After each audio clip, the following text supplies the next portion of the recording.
12 years after their last release and nearly the same length of time since the band went on hiatus, does Staind still have what it takes to put out good music? Join us on this episode as we discuss their newest record. Hi people and hello my Chili con Carnage crew, it is Chili here for a 5-minute review on Staind's newest album, Confessions of the Fallen. I have to admit, in the lead up for this record drop, I got very excited about it. The band had put out a few singles and they were really good. Their sound was changing into a more heavier style with harsh vocal spots, and it was just some really catchy earworm hooks found on these tunes. I never thought I would have the chance of doing a review on a new Staind album on my podcast, but here we are. And I welcome this change compared to the review that I did some 18 months ago on Aaron Lewis and his solo album, Frayed at Both Ends, which went, well, obviously depending on your faith or absence of, this track may come as a blessing or feel like a Jehovah's Witness at your door. No point sugarcoating that one, it was bad.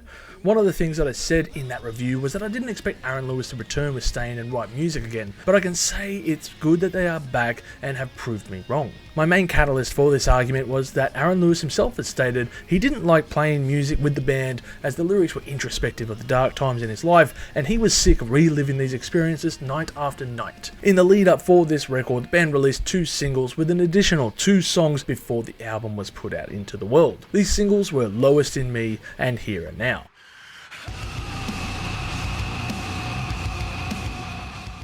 The album begins with the song Lowest in Me, which is such an awesome Staind song. It has those guitar dirges that you can expect from the band, except for the subversion at the halfway point, as the song just gets visceral and raw with extremely heavy tone and scream vocals that were unusual for the band, but are very welcome. It's an epic start for this album. The next track, Was Any of It Real, however, is a slow and out of place tune that I feel is a misstep on the record, and I'm not sure why it was placed here. This song aside, there are a few other weaker tunes on offer, like on the song In This Condition, Cycle of Hurting, Out of Time, and Here and Now.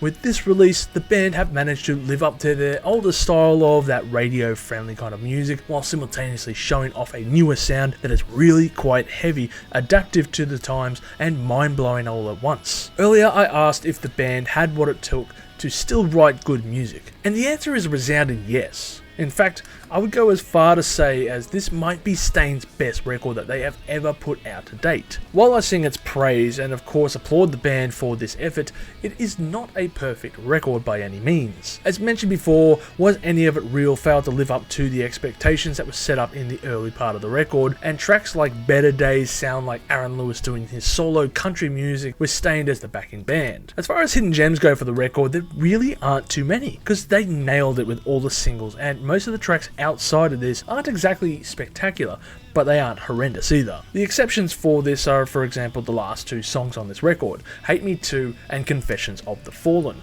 which the latter showcases some rather impressive screams from Aaron that I didn't think he could achieve.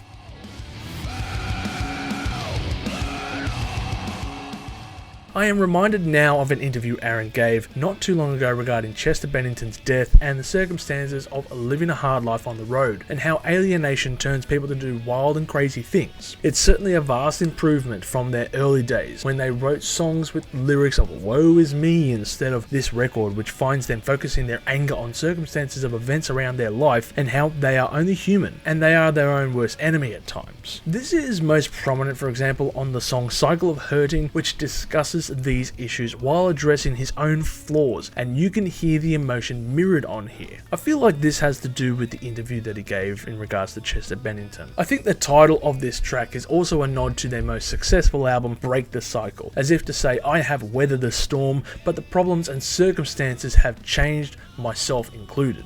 Overall, I would give this album a score of 8 million chilies on the spicy scale, with my favourite tracks being Lowest in Me, Here and Now, Out of Time, and Cycle of Hurting. Considering the band's last couple of albums were met with some really mixed reviews, I didn't have high expectations for this record. However, it has become one of the biggest surprises to come out of this year. The guys over at Staind's Bandcamp have something to be immensely proud of, and good on them for doing so. This is a tremendous effort from the group, and I recommend that you give this album a spin now.